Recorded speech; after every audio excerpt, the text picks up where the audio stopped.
오늘은 하나님 말씀 시편 128편 1절에서 6절 말씀을 함께 읽겠습니다. 여호와를 경외하며 그의 길을 걷는 자마다 복이 있도다. 내가 내 손이 수고한 대로 먹을 것이라. 내가 복되고 형통하리로다. 내 집 안방에 있는 내 아내는 결실한 포도나무 같으며 내 식탁에 둘러앉은 자식들은 어린 감람나무 같으리로다. 여호와를 경외하는 자는 이같이 복을 얻으리로다. 여호와께서 시온에서 내게 복을 주실지어다. 너는 평생에 예루살렘의 번영을 보며 내 자식의 자식을 볼지어다. 이스라엘에게 평강이 있을지로다. 아멘. 오늘 하나님 말씀은 하나님을 경외하는 자의 복이라는 제목을 가지고 말씀을 드리겠습니다. 시편 120편에서 134편까지 15개의 시는 모두 성전에 올라가는 노래라는 제목이 붙어 있습니다. 이 시편들은 고향에서부터 예루살렘에 예배하러 올라가는 회중들이 부르는 노래, 또는 레위인이나 제사장이 예배하러 나오는 회중에게 주는 교훈을 담고 있습니다. 특히 시편 128편은 하나님을 믿는 자, 하나님을 경외하는 자가 얻는 복에 대해서 말하고 있습니다. 특별히 성경은 여호와를 경외하라는 말을 많이 하고 있습니다. 하나님을 경외하는 자를 성경은 이렇게 말합니다. 죄인이 100번 악을 행하고도 장수하거니와 하나님을 경외하며 그 앞에서 경외하는 자가 잘 될 줄 내가 아노라고 전도서 8장 12절에 말하고 있습니다. 죄인이 100번 악을 행하도 장수한다는 것은 일시적인 것입니다. 그러나 하나님을 경외하는 자에게는 복을 영원히 주시겠다고 약속하고 있습니다. 이는 다른 사람이 어떻게 하든지 주의하여 여호와를 경외하는 자 가운데 행하라고 말합니다. 그리하면 내가 형통하리라는 말씀인 것입니다.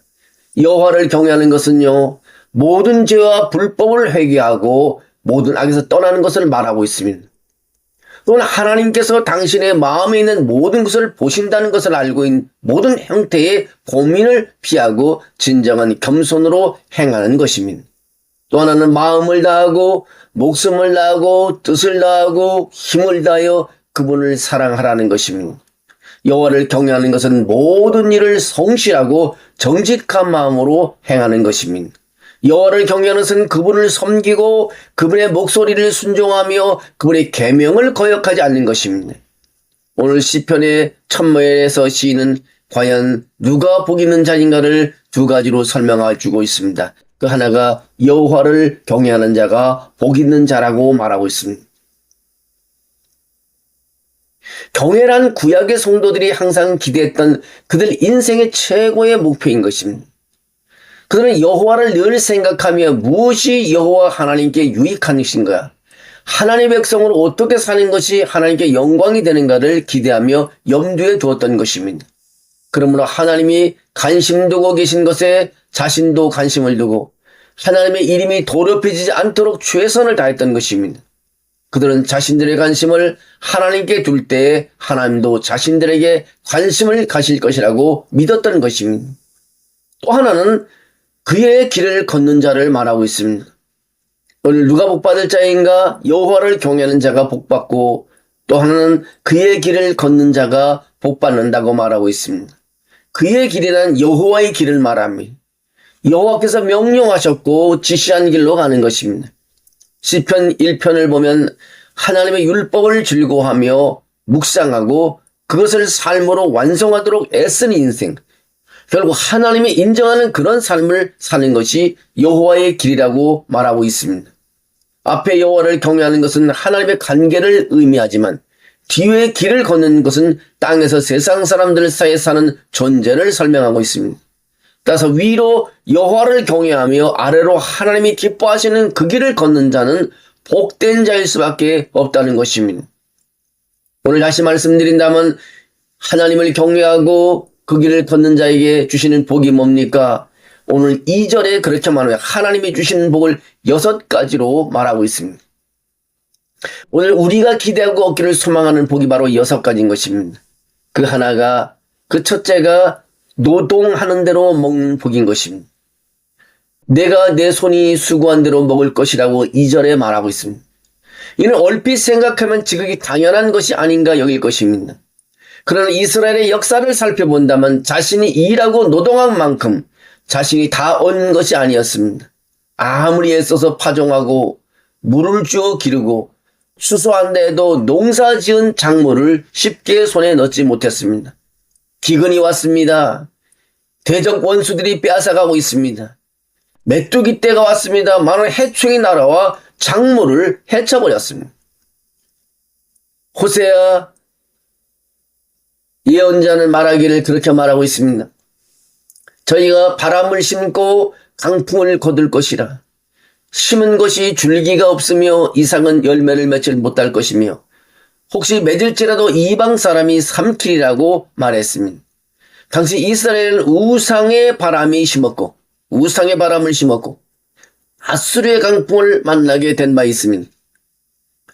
따라서 기근도 없고 전쟁도 없고 도적이 없어 자신의 소득을 잃어버리지 않는다면 축복받을 인생인 것입니다. 이삭처럼 곡식을 심어 100배의 열매를 맺는다면 놀라운 축복이라고 할 수 있습니다. 이삭이 그 땅에서 농사하여 그 해에 100배나 얻었고 여호와께서 복을 주심으로 그 사람이 창대하여 왕성하여 마침내 거부가 되었다고 창세기 26장 12절에서 13절에 말하고 있습니다. 여러분, 하나님께서 지켜주셔야 되는 것입니다. 하나님께서 지켜주실 때 복을 받는 것입니다. 아침부터 저녁까지 아무리 땀 흘려 수고해도 하나님이 지켜주시지 않으면 아무것도 얻을 수 없고 소득을 가질 수 없다는 것을 말해주고 있습니다. 두 번째 복은 형통의 복인 것입니다. 계속해서 2절에 말하고 있습니다. 내가 복되고 형통하리라고 합니다. 여기서 복되고라고는 번역한 것은 아세르라는 뜻인데 똑바로 걸어가다, 똑바로 인도함을 받는다는 뜻인 것입니다. 시편 여러 곳에서 반복되는 이 단어는 그가 여호와의 인도함을 받고 좌우로 치우치지 않고 바르게 걸어가는 삶을 나타냅니다. 정말 여호와의 인도를 받는 사람이야말로 최고의 복을 받은 사람인 것입니다. 이 사람 바로 형통한 복을 받은 것입니다. 형통한이라는 말은 가장 좋은 상태를 표현하는 단어인 것입니다. 영어 성경 킹제임스 버전에 보면 It shall be well이라고 말하고 있습니다. 문자적으로 이 본문은 행복은 너의 것이라고 말하고 있습니다. 강건함과 건강은 내게 있다고 번역한 것입니다.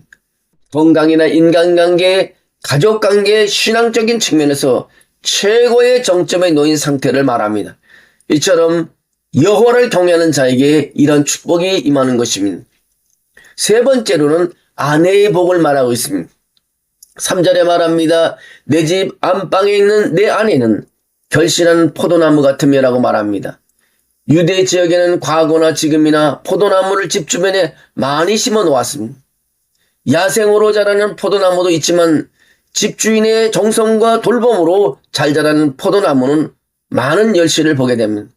포도는 잔치의 음료로 빼놓을 수 없고 매일의 식사에도 곁들이며 아픈 배에도 유용한 약인 것입니다. 이처럼 유용하게 성경에는 포도나무에 관한 내용이 70번 이상 소개되고 있습니다. 팔레스티나 지역의 여름은요, 고온 건조하고 비가 적게 내려 포도를 재배하기에 알맞습니다. 그래서 포도는 가장 중요한 생산물의 하나였으며 이스라엘 민족이 가나안 땅에 들어가기에 훨씬 전부터 포도를 재배하고 있었습니다. 이스라엘 민족은 노아 시대부터 포도밭을 일구었다고 했습니다. 창세기 9장 20절에 보니까 농부인 노아는 포도밭을 가꾸는 첫사람이라고 소개하고 있습니다. 그만큼 이스라엘 민족과 오랜 역사를 함께해온 포도는 땅의 풍요로움을 나타내는 대표적인 산물입니다. 평화와 행복의 상징이기도 했습니다. 예수님도 제자들을 향해 나는 포도나무여 너희는 가지라고 하셨습니다. 많은 사람이 외부에서 열심히 일하면 성공하고 식구들이 만족할 것으로 생각하며 가족 돌보는 일을 소홀히 합니다. 그러나 평범하지만 우리 집에 아내가 있는 것이 행복하고 하나님의 축복인 것을 알아야 하는 것입니다. 네 번째 복은 여호와를 경외하는 자의 네 번째 복은 자녀의 복인 것입니다. 내 식탁에 둘러앉은 자식들은 어린 감람나무와 같으리라고 3절에 말합니다. 오늘 다른 성경에 보면 그의 아내는 열매면 포도나무와 같을 것이라고 했습니다. 그의 집안에 있는 포도나무와 같을 것이라고 했습니다. 그의 식탁에 둘러앉은 그의 아들들은 올리브나무의 새싹들과 같을 것이라고 번역하고 있습니다. 새번역 성경에도 내 집 안방에 있는 내 아내는 열매를 많이 맺는 포도나무 같고 내 상에 둘러앉은 내 아이들은 올리브나무의 묘목과 같다고 번역하고 있습니다. 성경에서 말하는 감람나무는 올리브나무를 말합니다. 올리브나무의 특징은 어떤 환경에서도 잘 자란다는 점과 수명이 길다는 점인 것입니다. 이스라엘에는 수령 2000년이 넘은 올리브나무도 있고 올리브산에 있는 고목들은 대부분 1000년이 넘은 나무들입니다. 이러한 특징으로 인하여 노아의 홍수 기간에도 살아남았습니다. 물속에서도 살아남을 수 있었던 그런 올리브나무인 것입니다. 물속에 살아남을 수 있어서 비둘기는 올리브 잎을 물어올 수가 있었던 것입니다. 올리브나무는 메뚜기 떼와 날아와서 잎을 갉아먹으면 메뚜기 떼가 싫어하는 화학물질을 합성하여 잎을 보호하여 살아남았다는 것입니다. 올리브나무는 척박한 땅에서도 인내하며 수천 년을 살아낸다는 점에서 혹자는 회복된 이스라엘을 상징한다고 주장했습니다. 올리브나무는 줄기와 뿌리에서 새싹을 냅니다. 그래서 원가지를 중심으로 가지를 낸 새싹들은 마치 밥상에 둘러앉은 아이들 모습처럼 보이는 것입니다. 올리브나무의 열매는 기름과 식용으로, 나무는 화목으로 사용하여 버릴 것이 하나도 없습니다. 지금도 올리브 기름과 올리브 비누는 인기가 높습니다. 올리브 열매는 황산화 작용을 하는 폴리페놀이라는 영양소가 많은데 폴리페놀은 항염증 작용과 면역 향상 작용이 있고 기억력 향상 작용을 하는 것으로 알려져 있습니다. 자녀들이 이렇게 유용한 나무로 풍성하게 자란다면 이처럼 귀한 복이 어디 또 있겠습니까? 다섯 번째로는 교회의 복인 것입니다. 여호와께서 시온에서 내게 복을 주실지어다. 너는 평생에 예루살렘의 번영을 보며 시온이란 종교적 색채가 강한 표현으로 하나님이 계신 곳이며 복을 받는 장소인 것으로 인식하는 곳입니다. 오늘날 의미로 교회를 말합니다. 예루살렘 역시 거룩한 땅 경배하는 장소를 상징하면서 오늘날 교회를 의미합니다. 시편 133편 2절에 3절을 보면 머리에 있는 보배로운 기름이 수염 곧 아론의 수염에 흘러서 그의 옷깃까지 내린 같고 헐몬의 이슬이 시온의 산에서 내린 같도다. 거기서 여호와께서 복을 명령하셨나니 곧 영생이로라고 말하고 있습니다. 그래서 간절한 기대와 소망을 갖고 여호와를 경외하면서 예루살렘을 향하여 오는 성도들에게 너희의 사는 모든 날 동안 예루살렘의 아름다움을 볼 것이라고 축복하고 있습니다. 교회에 오는 사람들이 이런 축복을 받는다는 것입니다. 하나님을 경외한 자가 바로 이런 복을 받는다는 것입니다. 성도들은 교회와 신앙이 연결되어 있음을 잘 알아야 합니다. 교회를 통해 믿음을 키우고 하나님을 섬기며 예배하게 되는 것입니다. 교회에서 내 신앙이 자라고 아이들을 믿음으로 키웁니다. 성도들은 교회에서 복을 받게 되는 것입니다. 여섯 번째 마지막으로 노년의 복을 말하고 있습니다. 여호와를 경외하는 너에게 노년의 복을 주시겠다고 말합니다. 6절 말씀을 보십시오. 너는 자식의 자식을 볼 것이라고 말합니다. 성도들에게 자식이 잘 된다는 것은 최고의 은혜와 축복인 것입니다. 본인도 노년의 자녀의 복을 받아야 합니다. 이사야는 축복을 선언했습니다. 내게서 날 자들이 올해 항폐된 곳들을 다시 세울 것이며 너는 역대에 파괴된 기초를 쌓으리니 너를 일컬어 무너진 데를 보수하는 자라 할 것이며 길을 수축하여 거할 곳이 되게 하는 자라 하리라고 이사야 58장 12절에 말하고 있습니다. 축복은 당대에만 받는 것이 아니라 대를 이어 연속적으로 받아야 합니다. 그런 점에서 여호와를 경외하는 자에게 자식의 자식이 복을 받는다는 것은 대단한 축복인 것입니다. 오늘 시인은 이렇게 시편을 마무리합니다. 이스라엘에게 평강이 있을지어다. 마찬가지로 오늘 여러분에게 축복이 넘치기를 바랍니다. 영적 이스라엘이 되는 성도 여러분 계속해서 대를 이어 가정들마다 노년에도 평강의 축복이 임하기를 주의 이름으로 축원합니다. 아멘.